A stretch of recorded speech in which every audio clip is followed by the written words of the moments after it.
Adesso parliamo di TAV, in particolare con l'assessore regionale Veneto alla mobilità, Renato Chisso, che è stato avvicinato questa mattina dalla nostra collega Federica Spampinato.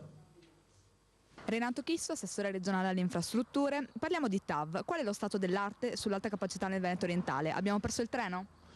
Lei ha detto bene, alta capacità, perché a noi interessano non tanto i treni veloci quanto il quadruplicamento della linea per farci correre sopra treni passeggeri ma anche treni merci. Non abbiamo assolutamente perso il treno. Oggi il commissario sta lavorando per avere un'altra ipotesi, voi sapete c'è già l'ipotesi balneare, quella dietro Jesolo, per fare un'altra ipotesi e dare la possibilità a chi poi dovrà decidere, la Regione e lo Stato, di avere due alternative, in maniera di misurare i benefici nelle due alternative, i benefici e gli aspetti negativi, quindi poter scegliere a ragion veduta.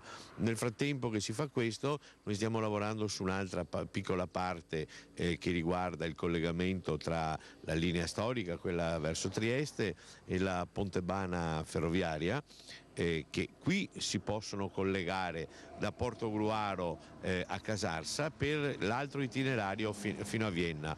Questo per testimoniare cosa? Che quest'area, il Veneto orientale, in particolare Portogruaro, Pramaggiore e il resto, diventano sul serio, possono diventare, se si crede fino in fondo, anche da un punto di vista ferroviario, la vera porta dell'Italia verso l'est.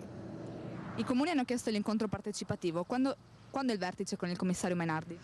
Sarà il commissario Mainardi che darà la sua data. A me interessa una cosa solo, che su questa cosa non ci siano posizioni politiche preconcette di destra, sinistra. Qui non dobbiamo fare una battaglia politica, dobbiamo semplicemente tirarsi sulle maniche e scegliere quella soluzione che porta meno danni alla comunità.